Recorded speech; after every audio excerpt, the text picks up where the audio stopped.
Olá, meu nome é Milena, eu faço parte do Laboratório de Imagem e Som da Universidade Federal de São João del Rei e eu estou aqui hoje para entrevistar a professora doutora Cléo Souza. Ela é docente na Universidade Federal do Rio de Janeiro e ela é mestra e graduada na Universidade Federal de São João del Rei. Então, ela é uma prata da casa e tem uma coisa que você queira acrescentar? É isso, né? Iniciei a minha formação toda aqui, né, em São João del Rei. Acho que primeiramente é agradecer, né, pelo convite aí do Liz, pela oportunidade de voltar para minha primeira casa, né, falar um pouquinho da minha trajetória e vamos conversando. Falando sobre a sua trajetória, assim, a gente queria entender um pouquinho de como que você se achou na história, né, no curso da história. Como que foi essa trajetória até chegar, né, nesse curso? Eu sempre fui apaixonada por história, né? Eu sempre gostei muito. Eu comecei a me interessar durante a minha trajetória escolar ainda. E, na realidade, a minha primeira opção de curso, quando eu pensei no vestibular, eu pensei em psicologia. Eu acho que como um pouco de resistência e medo da sala de aula, né? Acho que quando a gente é muito jovem, a gente ainda está definindo, né, o que a gente quer ser, o que a gente quer fazer. Mas não teve jeito, né? A história me pegou. Eu sempre estive muito próxima, né, das questões relacionadas a gênero e estudo sobre raça também, né? É, Aqui em São João, participei, né, de alguns movimentos de militância. Eu participei do coletivo da Andara, que era um coletivo de mulheres negras. Então, acho não, tenho certeza que foi uma base de fortalecimento muito importante para mim, né? Você comentou sobre o projeto Dandara, né, correto? Você fez um documentário com o Liz sobre esse projeto, não foi? Você quer me contar um pouquinho de como foi isso? Sim, foi uma experiência assim muito surpreendente, né, na época. A gente estava com um coletivo há pouco tempo, a gente tinha meses. É porque assim, o que acontece, né? O Dandara, ele já existia em São João del Rei, mas ele era um coletivo que não era especificamente para mulheres negras, era um coletivo negro, né? Então, a partir de meados de 2015, 2016, a gente configura o grupo, né, a partir dessa premissa de receber mulheres negras, né? E nós fomos convidadas, né, para atuar, né, para sermos entrevistadas nesse documentário, né? Eu lembro que eu estava nos meus primeiros semestres de curso, então provavelmente muita percepção mudou, né, a partir das respostas que eu posso ter dado ali. Mas assim, foi bacana, foi legal. Eu acho que foi um processo interessante de amadurecimento também para mim, para as meninas ali do coletivo no geral, né? Foi uma das primeiras atividades assim do LIS, né, enquanto dessa parte documental, né? Então a gente fica muito orgulhoso por conta disso também. Falando sobre os seus projetos, né? Como que andam seus projetos atuais? Você queria falar um pouquinho sobre eles, explicar um pouquinho como que eles funcionam? Bom, eu sou professora da UFRJ há um semestre, né? Eu sou recém-possada. E como professora, né, da relação de educação ético-racial mais voltada para o ensino de história, né, eu tenho uma proposta de continuidade de temáticas e de projetos que eu já estou inserida, né? Por exemplo, eu sou do GT de pós-abolição, né? Eu sou tanto do GT Nacional de pós-abolição quanto o GT de Minas, né, que é um braço do GT Nacional.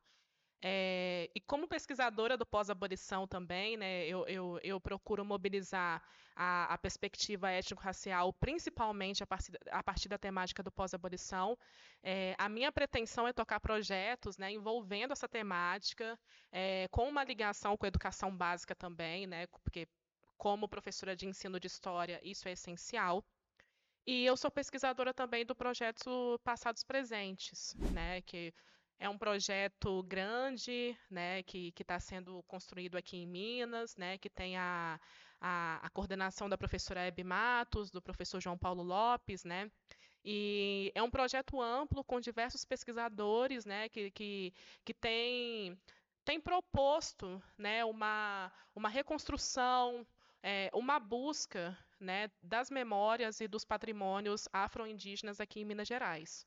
Né? Então, são os meus principais projetos de atuação no momento, né? O GT de pós-abolição e o Passados Presentes, que acaba contemplando boa parte dos pesquisadores do GT de pós-abolição também.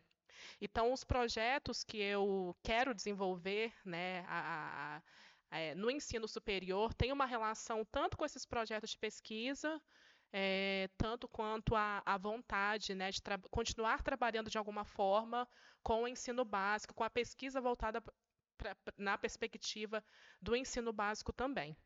Como que foi, o processo para você escolher os temas dos seus projetos? Foi um percurso, né? Como eu disse, né, por uma questão até de gosto pessoal, né, de identificação, as temáticas relacionadas a gênero e racialização sempre ganharam, né, o maior enfoque da minha parte. Alguns pontos da minha trajetória acho que explicam o porquê de eu ter chegado até o meu tema de pesquisa, né, que eu vou explicar para vocês. Acho que, primeiramente, o próprio contato com a militância. E dentro do curso de História em si, eu não poderia deixar de citar a presença da professora Silvia Brugger, né? Desde muito cedo, eu estive envolvida, né, envolvida em projetos mobilizados pela professora Silvia. Fiz uma série de disciplinas com ela também ao longo da graduação. E como especialista em cultura negra, escravidão, né, liberdade, a professora Silvia me ajuda, né, nesse percurso, nesse caminho também. E quando eu já estava no finalzinho do curso, né, fazendo História do Brasil 3, né, eu fazia História do Brasil 3 com o professor Danilo. E nós tivemos, né, uma série de seminários ao longo daquele semestre. E o seminário do meu grupo, por coincidência, né, a gente acabou ficando com o tema do abolicionismo. E eu lembro que eu já tinha essa vontade de trabalhar com gênero e raça, né, como eu falei para vocês. E ali eu decidi que queria trabalhar com o imediato pós-abolição. Então, eu chego, né, a partir dessas experiências, eu chego para a professora Silvia, eu proponho isso, e em conjunto com a professora Silvia, né, nós tomamos a decisão de trabalhar a partir da perspectiva da análise dos processos criminais. Né? A gente está até aqui no prédio do Labdoc, né, que para quem não é da UFSJ, o Labdoc é o nosso laboratório de pesquisa, né, e conservação documental. Eu também atuei no Labdoc, fiz estágio no Labdoc, fiz curso aqui também. Então, eu já conhecia essa documentação. Então, eu queria encontrar, né, onde estavam as mulheres negras após o processo de abolição aqui em Minas. Então, eu e a professora Silvia, nós começamos a investigar os processos criminais, né, que são fontes muito ricas, que trazem muitas informações sobre os envolvidos, né, e por meio desses processos judiciais, eu cheguei até essas mulheres. Então, é aí que eu chego na minha pesquisa do mestrado. Né? Então, o meu tema de mestrado foi analisar esses crimes envolvendo mulheres negras aqui em Minas Gerais. E no doutorado, quando eu já vou para o Rio, né, eu fiz o doutorado com o professor Marcos Bretas, lá na UFRJ, que é especialista na área criminal, na área de historiografia criminal. Eu optei também, né, com o apoio do professor Bretas, por trabalhar com uma perspectiva de gênero centrada nas masculinidades. Então, no mestrado eu trabalho com as mulheres e no doutorado trabalho com essas trajetórias de homens negros no imediato pós-abolição, com um recorte um pouquinho mais ampliado. Eu pego ali os primeiros 40 anos após a lei de 88, e foram experiências assim, foram duas pesquisas que, por mais que se centrassem na questão de gênero, né, foram pesquisas que tiveram resultados muito diferentes, né. Então, assim, eu gostei muito de trabalhar, por exemplo, no doutorado com essa perspectiva de gênero a partir do viés das masculinidades. Mas, sem dúvida alguma, eu chego a esse findar de percurso, né, que nem é um findar, né, a gente continua pesquisando pelo resto da vida. A partir desses pontos de encontros ao longo da vida, com professores, com a militância, com a parte de pesquisa, estágio, né, tudo isso vai me levar a essa temática. Você fez parte do LIS, retornou para a gente nesse momento. E eu queria voltar no assunto sobre a sua trajetória e falar um pouquinho sobre a docência para você nesse período. Bom, na realidade, eu acho é isso, né? Quando você é docente, você incorpora várias das suas identidades, né, ao longo desse percurso. E sem dúvida, o fato de ser uma mulher negra foi uma identidade importante ao longo dessa formação docente, né? Eu já atuei em pré-vestibulares, já atuei em pré-vestibular social. Recentemente, eu fui professora da Secretaria Municipal de Educação do Rio de Janeiro. Então, eu trabalhava numa comunidade, né? Eu trabalhava na Cidade de Deus, numa escola onde a ampla maioria dos alunos e alunas eram negros. Então, assim, na realidade, eu acho que tem os desafios, né? Mas eu preferi mobilizar a minha identidade de uma forma positiva, como uma forma de aproximação com os meus alunos, né? Muitos alunos, alunas se espelhavam em mim, né? Tinham esse primeiro contato de confiança pela base da identificação e mobilizando também os temas que para mim são caros dentro da sala de aula, né? Então eu acho que a mobilização dessa identidade, na realidade, eu tentei usar ela de uma forma a me aproximar dos estudantes, sabe? E isso a meu favor e a favor deles principalmente, né? Porque, né, hoje em dia a gente fala muito dessa coisa da representatividade, que muitas das vezes é até usado como conceito esvaziado, mas assim, a representação, a representatividade para essas crianças, para esses jovens é muito importante. E agora na universidade eu percebo isso também, né, que ainda mais porque eu sou professora da área de relações étnico-raciais, né? Então, assim, mobilizar essa identidade, né, de uma forma que promova uma aproximação com esses estudantes. Não tem como não há como não citar a presença da professora Cássia, né? As minhas disciplinas de ensino de história, todas foram cursadas com ela. Então, assim, mesmo no trabalho com o ensino básico, a pesquisa ela nunca esteve distante, né, do meu parâmetro. Eu tentava mobilizar, eu tentava utilizar, né, fontes primárias, né, fontes históricas nas minhas aulas, né. Então, a pesquisa ela sempre esteve associada também nesse meu trajeto na educação básica. Como que era a sua relação com os professores aqui da UFCJ? Então, durante o percurso acadêmico, né, todos os professores marcam muito a nossa trajetória, né?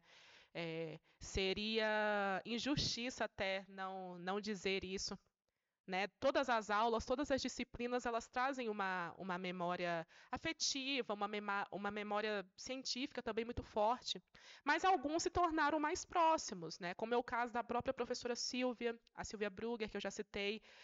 A professora Silvia hoje eu considero uma amiga pessoal, por exemplo. É, Foi essa pessoa que me acompanhou mais de perto nessa parte do fazer pesquisa, né, do fazer análises mais pautadas nesse âmbito. E há outros professores também, como a professora Leônia, que é uma professora muito querida. Então, assim, por mais que eu não tenha tanto contato com a professora Leônia, não é incomum, né, a gente trocar mensagens, né, e, enfim, a professora Leônia é uma pessoa realmente muito querida. Inclusive, eu tenho uma lembrança muito forte da Leônia, de um seminário, né, os seminários da Leônia eram seminários que a gente se preparava, assim, imensamente, né, a gente estava nos primeiros períodos, e ela foi a primeira professora que olhou para mim e disse que eu era uma professora nata, né? E isso nos primeiros períodos ainda, e aquilo me tocou muito, né? Então não é incomum, né, que eu troque mensagens com a Leônia. Eu já vim em São João outras vezes e encontrei a Leônia. A Silvia, quando está no Rio, o professor Marcos também esteve no Rio recentemente para o lançamento do livro. A gente teve a oportunidade de se encontrar. A professora Cássia também, né? Como eu disse, com a questão da aprovação do concurso, foi uma das pessoas que eu senti vontade de contar, né, de prontidão. Então, é uma relação muito gostosa, é uma relação muito proveitosa que não se encerra, né, com a graduação, mas que é levada para a vida. Você também participou do PIBID, né? Como que foi sua experiência no PIBID, assim? O PIBID foi. Eu guardo o PIBID com muita memória afetiva, porque foi a minha primeira experiência com educação de fato. Eu fui bolsista do PIBID por quase 3 anos, se eu não me engano, entre 2 anos e 3 anos. Na época, nosso coordenador era o professor Orlando, que é uma pessoa muito querida, né? E o PIBID foi uma parte incrível assim da trajetória, que foi a descoberta do espaço escolar nessa posição, né, da docência em si. E eu atuei, né, nessa época, tanto no ensino fundamental, primeiro numa escola de ensino fundamental e depois numa escola de ensino médio, né? Os meus amigos de turma, que são meus amigos até hoje, a gente sempre comenta dessa época, porque o meu grupo de amigos, nós éramos todos bolsistas do PIBID, né? Então, a gente ia para a escola juntos, voltava juntos, para as reuniões também. E assim, foi um momento de grande aprendizado, né? O professor Orlando, ele sempre se mostrou muito aberto e eu gostaria de citar também a professora Teresa Raquel, que era a professora supervisora da escola na época, né, que nos ajudou nessa imersão dentro da escola. E na escola eu participei de alguns projetos, né, e um deles era o projeto de funk na escola, né, que foi muito legal, né, eu tentei levar para a sala de aula, né, um pouco da mistura do funk com a questão da história, e os alunos faziam músicas, tinha apresentação de dança, era muito legal, e tinha a rádio escolar também, a rádio escola, que já era um projeto que os alunos desenvolviam, né, e eu entro ao lado do Raul Paiva, que era um outro bolsista na época também, a gente entra para coordenar a rádio, né? Então era muito legal, porque os alunos também participavam de tudo aquilo ali, daquela construção, né? E de fato foi onde eu comecei a aprender a ser professora, né? Nessa prática de docência. Então foi uma experiência muito bacana de pesquisa e de ensino. Eu parto muito de uma perspectiva, né, de algumas autoras que eu tenho como referência. Eu posso citar a Conceição Evaristo, né, a partir da perspectiva da escrevivência, a Bell Hooks, a Lélia Gonzalez. Todas essas autoras, né, elas nos chamam para essa necessidade da mulher negra numa posição para além de uma posição do objeto de estudo em si, né? A professora Giovana Xavier, da UFRJ, também fala muito sobre isso, né? Que a retirada dessas mulheres negras, né? De uma ótica de meros objetos de pesquisa, objetos de estudo, para um papel de atuação, né? De protagonismo dentro desse arcabouço científico, né? Nós somos capazes, né? Eu acho que a gente tem não só a partir da nossa identidade, né, como mulheres negras, mas eu acho que, enquanto pesquisadoras, né, não que se possa fazer uma diferenciação entre uma coisa ou outra, mas a gente tem muita contribuição acadêmica, muita contribuição histórica, cultural, científica. Então, o que eu devo dizer, principalmente, né, para as meninas que estão começando, estão ingressando agora na graduação, né, vir ao FSJ, para mim, mobiliza muitos sentimentos, né, porque eu lembro que fui essa menina lá no comecinho da graduação. Então, o que eu tenho a dizer para essas meninas é que o trajeto, muitas vezes, vai além do que a gente pode visualizar, né, à primeira vista, né? O trajeto é muito maior. O meu trajeto foi muito maior do que o que eu pretendia quando ingressei no curso, né? A gente vai descobrindo as nossas potencialidades ao longo do tempo, né? E o conselho que eu dou estejam próximas de professores, de colegas que instiguem essa potencialidade, né?